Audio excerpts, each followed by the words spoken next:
With the NBA semifinal bubble playoff weekend coming to a close, who will continue their winning streaks going into the conference finals? Can Tech football continue their success going into the Big 12?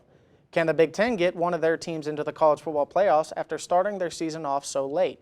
And with the NFL starting their season, many teams looked good in their debut, but many teams looked like they needed some work to do. Can these teams fix their Week 1 mistakes? Find out next. MCTV Sports 101 starts now.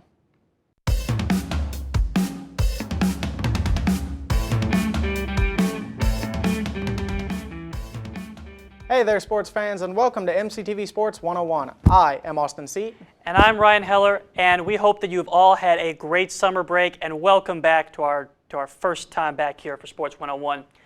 Now, after Game 1, win over Houston Baptist, the Red Raiders look to continue their winning ways going into conference play. The Red Raiders won the game 35-33, giving Tech a 1-0 start to their season. However, many fans are thrilled about the team and how they look after their victory. So, Austin, what is your take on the win last weekend, and how do you think Tech will do as the season goes on? Well, first off, I'd like to say it's great to be back. We missed y'all. We were sorry that the spring break season was cut short. Not our fault. Or extended, depending on your point of view.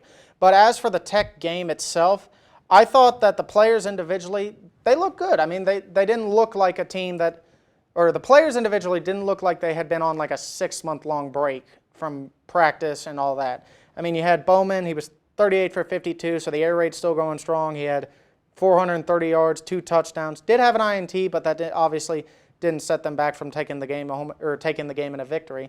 Thompson, 22 carries, 118 yards with 2 touchdowns. Chris Carter, you had 86 yards on 6 receptions for a touchdown. So I thought individually they looked good. They looked like they were in shape. They looked calm, collective. Now, as a team, I thought there were some mistakes that could have been fixed if they had more preseason, if they have more preseason games, or if they had a proper off season. But I mean, that's what you expect when you go straight into the season. Ryan, what did you think on the game? Because I know you and me were both at that game, and we were, and I got to tell you, I was a little shocked at first. Now, actually, at first, not really. I wasn't shocked because they got off to a very quick opening drive touchdown. I think there was, like 2 minutes had gone into the game. It was like 13 minutes left in the first quarter. Oh, yeah. Next thing you know, if you blinked, you missed it. Yeah, they had a very, very fast start, which I thought which I think everyone thought that it was traditional for Texas Tech. So. But then all of a sudden, you start going into the second quarter. They're up 21-10. 21-10. And you think, okay, not going to be a blowout like we think. Because let's face it, a lot of people think that Houston Baptist, as far as football, should be a Division II school. A lot of people think that. A lot of people feel that way. Yeah. But, man, they did not play like it. I don't know how this team stuck and they fought, but somehow, I mean, like you look at their quarterback, Bailey, I think that's his name, passed for 572 yards. Over 500 yards and 4 touchdowns. That's a good night, I'll tell you that. I mean, for the fact that, let's face it, this team has only been in existence for 8 years. This is their first FBS opponent they have ever faced. Mm-hmm. And this is what they did. I got to tell you, man, the people in Vegas, the bookies, they must have been biting their nails thinking, I hope no one bet on Houston Baptist. I hope no one bet on Houston Baptist. Because they were a 41-point underdog going into this game against Texas Tech. It was. But you know what? But let me tell you something. Alan Bowman, he did well. He passed for 2 touchdowns. He passed for 430 yards. I was still impressed with what I saw from him. But he didn't get hurt. He didn't get hurt this time. But as a team, as a whole, I am a little concerned because if they had to fight like this to face Houston Baptist, I'm afraid of how they're going to be against the rest of the Big 12. I fear that Texas and Oklahoma will score on us at will. Well, I was about to say, out of the Big 12 games, Tech was not the only one who had trouble. You had Kansas State lost to Arkansas Central, was it? I think it was Arkansas State. Kansas lost to Coastal Carolina. Mm-hmm.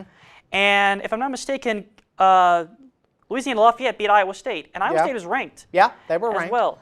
But I mean, I feel like Texas, Oklahoma were the only teams that actually handled business. They did their part. Spencer Rattler, by the way, looks like he really could be a Heisman candidate. Oh yeah, easily. He really. I mean, like yes, they're playing. What was it? Missouri State. Mm-hmm. But they, unlike Tech, they did their part against an FCS team and beating the you-know-what out of them. Oh, yeah. I would curse, but I don't want to get banned. But you two, please don't harm us. We're friendly. We are okay, so back on topic with Tech football. I think that not having a proper offseason and not having multiple preseason matchups is going to hurt them tremendously. Wouldn't you agree with that? I do, and I think that Texas Tech is not going to be the only victim of that. You look at a lot of teams. There are some teams that aren't even. There are some non-Big Ten, Pac-12 teams that won't even play until the 19th. A lot of those teams still haven't even gotten their play-in yet. Yeah. So Baylor, one of those teams that we mentioned. Now, Baylor was supposed to play Louisiana Tech. My brother, that's our next topic. I just heard the buzzer. We got to stay on topic. But my final thoughts on this is, like, on paper, Tech has a team that could take the top spot in the Big 12. I think it's going to be interesting to see how the season goes on. Now, moving on to the rest of the games, after what seemed like a successful first week of college football for the main Power 5 conferences, many fans are excited for football to continue. I know we are. In addition, the success seems to have turned heads for the Big Ten presidents as they held a meeting yesterday and today to discuss if they should resume their season. Even though no vote took place to resume, many fans are wondering if this continued success will change the minds of both the Big Ten and the Pac-12. Ryan, what's your take on this? I don't think it will change for the Pac-12 because they've talked about, at the most, starting their season in November, which I think is going to make no sense because that will give you at the most 3 games. And I'm thinking if you're going to do that, what's the point? I think less than that. I honestly think it's going to be 2 games, maybe even like a game if you think about it. And even then, you're thinking, what's the point? But as far as the Big Ten, I think that it will change the minds of the Big Ten. I've actually, I mean, like if you looked at some of the sources today, there's supposed to be some votes going in. To confirm whether or not they're going to start the season. I've been looking at a few sources. There were no votes, no talk for votes yesterday, but today there have been some talks of possible votes to try to switch it around. I know a lot of Big Ten teams are upset. Most notably Michigan, Nebraska. Ohio State, Nebraska. There have been talks that Nebraska even wants to get out of the Big Ten Conference because of this. They are so steamed about it. They should have never left the Big 12. They never should have. Never should have left the Big 12. But, A&M, sure, go ahead. But see, I disagree with you on the Pac-12 conference or the Pac-12 idea. Now, do I think coming back in like mid-November is a good idea? No. At that point, forget football and just move on to your other sports. Because the Pac-12 is the only conference that is canceling all sports throughout the calendar year. So they should work on that. Yeah. If they're going to come back in November, they ought to say, hey, let's not do that and focus on getting our basketball, our baseball, all our other programs back on track. Now, I predict this. I say if you continue to have, because this week is the first week of SEC play, because the SEC hadn't played in the past 2 weeks. It's just been the Big 12, the ACC, and then a couple of the smaller schools.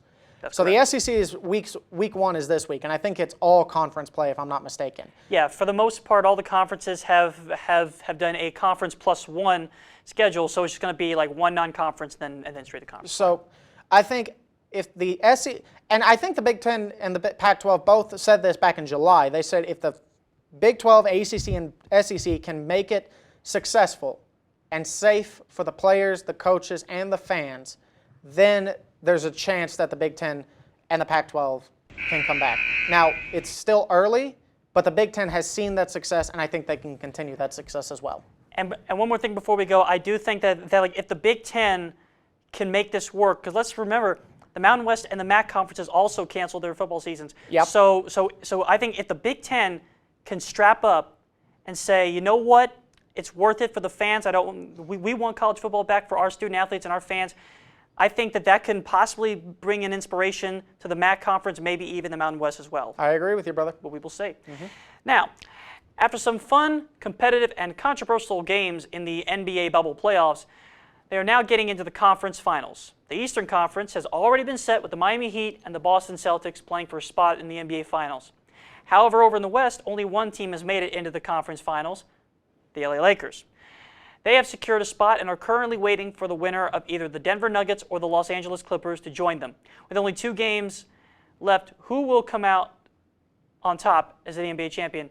Austin, what do you say? Well, I got to say this. I don't think anyone in their right mind, not even NBA players, fans, or even like staff members, could think that the NBA playoffs could be happening in November or September, October, or August. Never. So this has been a weird year for everyone. But I think what it has done, it has kind of set the tone for how games can be played during this pandemic. But, I mean, as far as like the last 2, right now we've got, I think Game 7 is tomorrow night. It's going to be the Clippers. And Clippers and the Nuggets, yes, which is going to be one of our picks, so I wouldn't say anything just yet about that. But that Game 7 is tomorrow night. Also being said, another one of our picks, the Celtics Heat, is also going to be before that game. So the Nuggets Clippers is going to be the main stage game. So and the Nuggets, I think they've got they're about to they can make history with this win because they came back from behind against the Utah Jazz in round 1. Coming back, I think 3-1. And they're also behind 3-1 against the Clippers as well. Yes, so they've now forced a game 7. So if they win this, they will be the only NBA team to win to be down 3-1 and win both of those series. Because I'm going to be honest, when they were down 3-1, I didn't think they were going to make it anywhere close because considering they had to fight like a dog against the Utah Jazz, and then they were coming into this series exhausted. Yeah. The Clippers had beaten the Mavericks in what, 5? No, I think it was 6. I think they beat them in 6. 6. So they came in rested. The Nuggets had a really vicious, aggressive fight of a series. So when they were down 3-1, I wasn't expecting them to have any fight at all. And then here they are, possibly going into Game 7, possibly has a chance to face off the Lakers in the conference finals. I'm going to be honest, I didn't see that coming. I'm shocked, but you know what? I'm happy for them for making it this close. I agree, and I think that this bubble and these playoffs have kind of set the tone for how the games can be played. I think college football took a note of it. Now they're allowing fans in because they've got students, and I think they need to recap their money. But basketball, this could be something that they could follow with basketball, so you could either do like two different bubbles like for your first and second half season. But we've ran out of time for that, and we'd love to get in on that discussion. But let us know in the comments what you think the basketball team should do for the big Power 5 conferences and everyone else. And what do you think they should do? Should they do this kind of series for the 2021 March Madness series? But moving on. With the start of the NFL season last Thursday, many fans are ready to see their favorite team play. With so many stars like Joe Burrow, Tua Tagovailoa, I know I butchered that name, but that's I'm sorry, Chase Young, and many more, who will help their team the most this season? Ryan, I ask you this. What are the expectations for the teams this season in the NFL, and what team are you most excited to see as the season goes on? I know I butchered Tua's name, but I'm sorry. It's okay. Names are not a strong suit with me. So. By the way, the guy's name you butchered, Tua Tagovailoa, he didn't even play. So who's he with? Is he with the Dolphins? He is with the Dolphins, and he did not start. Fitch magic, I'm telling you. You know, he wants to grow out that beard. He really does, he wants the Thor braid from Endgame. I'd love to see that in the NFL. He wants to copy Duck Dynasty, if you were to me. Look, he's probably related to them at some point, at this point. Anyway. So my expectations, look, actually, what I'm really concerned about, what I was interesting to see, I have been waiting to tear Tom Brady a new one for years, and I finally get my chance. Man, it took 20 years and a new team, but you finally did it. We finally got a chance to rip him a new one. Tom, you had the career of a lifetime. Just retire. You're over 40 years old. You don't have to go to Florida, although he's an old quarterback. Old people go to Florida. Makes sense, I guess. Yes, I know, that was a stereotype. But, yes, sue me. This is a clean show. But, why? But look, Brady, man, you have all that talent around you. He has Gronkowski coming out of retirement. You got Mike Evans. You got Godwin. You got some really good, talented receivers. The slot receiver who had a really, really good game. I can't remember his name. Number 10. He had a really good game. You had Leonard Fournette. You had I think Morris II. You had LaShawn McCoy. You have a talented team.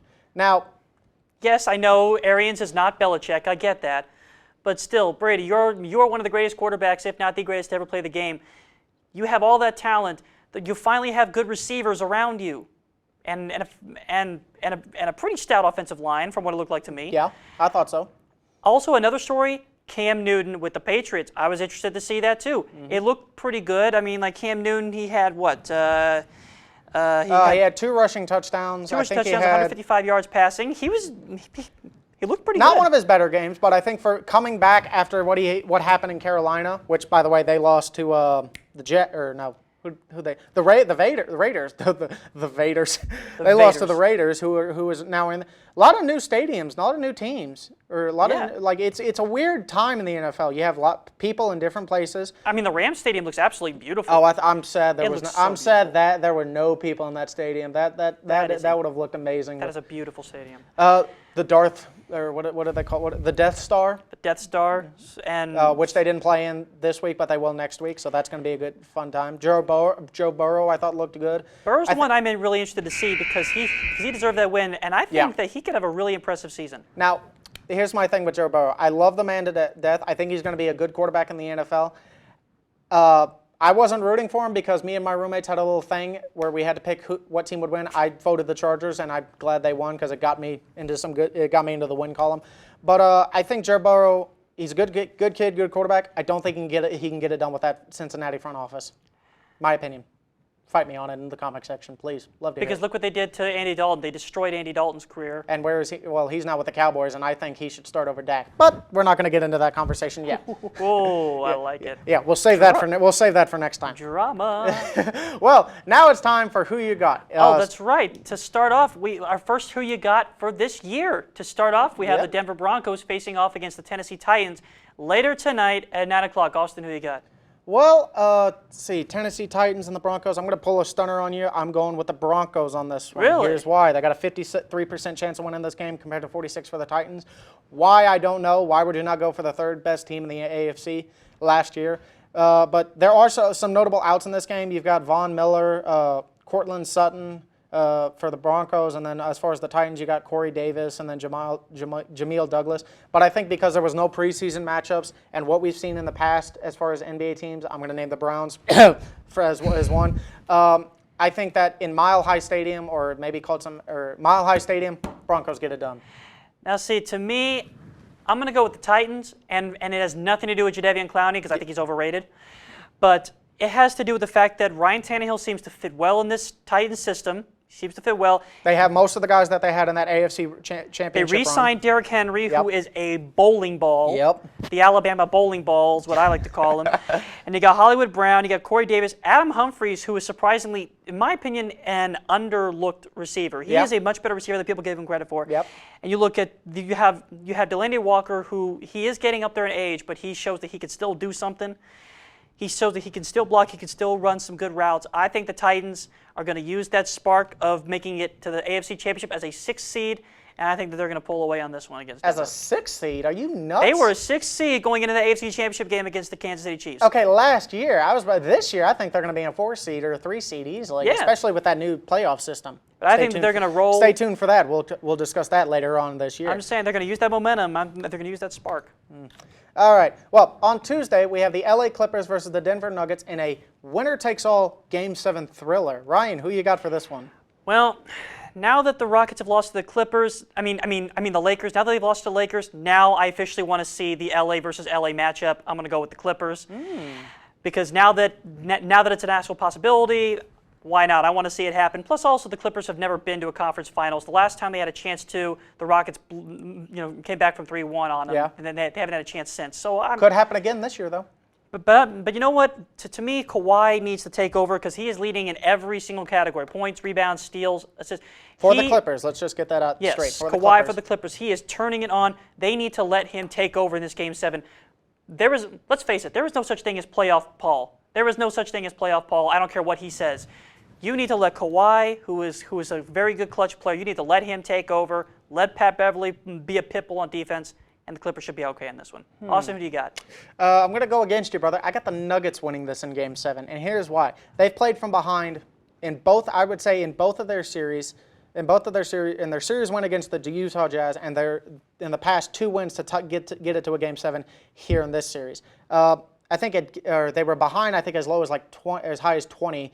And then in the third quarter, we're down by 2, and then came back and won in the fourth quarter of Game 6. You have Jokic, who's leading every category for the Nuggets: rebounds, points. Murray, who's been outstanding these past 2 seasons.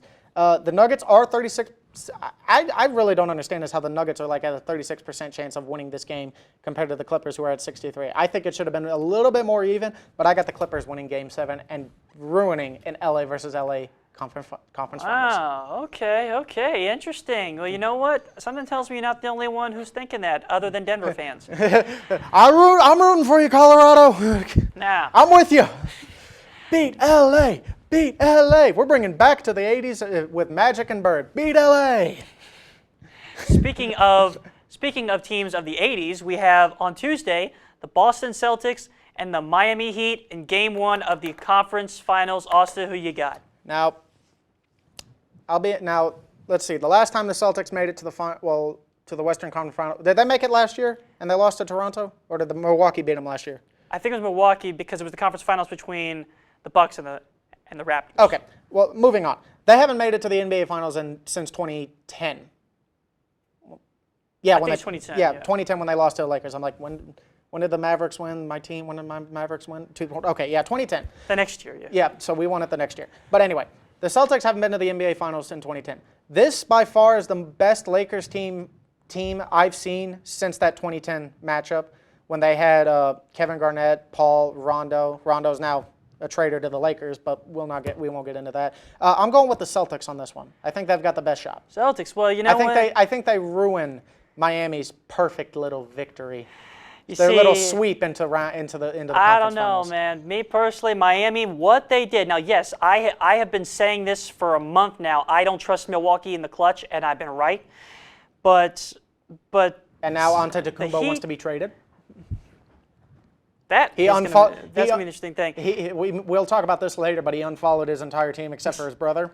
Now, see, Miami the Heat have the could be a momentum. destination. I'm just saying, the Heat have the momentum. They're on their side. They stunned the world by upsetting the Bucks. Now, to me, it wasn't a stunner. To me, I expected it because, like I've said many times, I don't trust Milwaukee in the clutch, and I think a lot of people felt the same, other than Milwaukee fans. But see, Butler during the last series averaged 21 points per game, averaged over 5 rebounds a game. He's been a horse. I've been impressed with the rookie Tyler Hero. I mean, he's been really impressive to me. He's done a lot better than I thought he would. I think that the Heat are going to keep the momentum riding. I'm going to go with the Miami Heat. I don't know if it's going to be a long series or a short one, but I think Game 1 is going to go to the. Well, we're going to find out, my brother, because right now this is going to be a good series, and I think everyone can safely agree we're ready for that Western Conference Finals matchup. I think everyone wants LeBron. I'd love to have a Lakers-Celtic final. I'll just say it. I'd love to. It's been 10 years. Get them back in the finals. Clippers Heat. Well, to finish it off, we have an NFL Week 2 matchup between the Cleveland Browns and the Cincinnati Bengals. Ryan, who you got?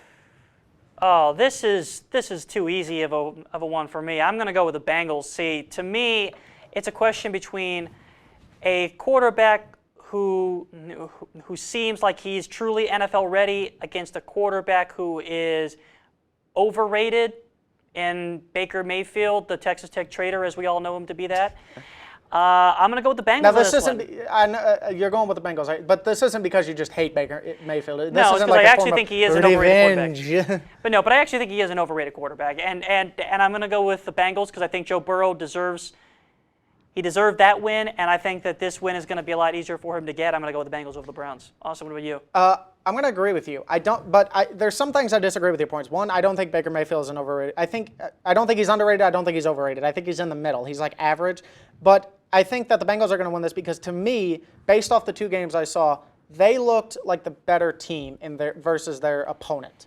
Now, I know what people are going to say. The Browns were playing the Ravens and Bengals were playing the Chargers. The Chargers haven't been good in years. I'm like, yes, I agree. But at the same time, the amount of talent on that Browns team, it should have been a much closer game than it was. But I'm going with the Bengals because, one, I think Joe Burrow needs to get back in the win column, and I think after this he's got more motivation to get back there. And 2, I think that the Browns, without having preseason matchups, it's hurting everybody, but I think it's hurting the Browns the most. And I think they're looking like their old unwinnable ways. And I think the Bengals the dark ages, the 2011s, the 12s, the 13s, the winless seasons. But I agree. I think the Bengals are going to pull this off. Fire Randy Bullock. You should have had that one, Burrow. That was your win. Hold your head up high. Well, yeah, okay. I will admit, you can blame the kicker on that one, but I mean, in my opinion, if Joe Burrow wanted to win, he would have scored it, gone in for a touchdown instead of a tie. But moving, well, I think we're going to end our show there. That's our this week's edition of MCTV Sports 101. Join us next week for the latest big name stories in sports. I am Austin C. And I'm Ryan Heller. We will see you next time. Did you I didn't want to throw go it to the behind camera you? this time. Yeah, I want to try something different. No.